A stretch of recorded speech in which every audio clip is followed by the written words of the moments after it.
Ito ang News TV Live. Muling nagpaalala ang Maynilad sa mga customer nito sa ilang bahagi ng Metro Manila at Cavite na mag-ipon na ng tubig.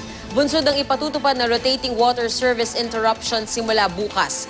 Ayon sa Maynilad, 12 hanggang 41 oras na mawawalan ng supply ng tubig sa ilang bahagi ng Caloocan, Maynila, Pasay, Makati, Parañaque, Muntinlupa at Las Piñas. Apektado rin ang Cavite City, Bacoor City, Imus, Kawit, Rosario at Noveleta sa Cavite. Magsisimula yan bukas hanggang Huwebes, August 13 at mula sa susunod na Lunes, August 17 hanggang Martes, August 18.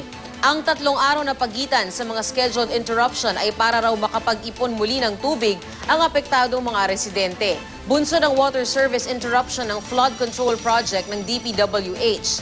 Payo ng Maynilad, panatilihing may takip ang mga lalagyan ng tubig at itabi sa lugar na malamig, tuyo at hindi naaarawan para maiwasan ang algae at bacteria growth. Maaari rin daw pakuluan ang tubig na iinumin o gagamitin sa pagluluto. Para sa mga tanong, maaaring tumawag sa Maynilad Hotline 1626 o mag-text sa 0998-864-1446.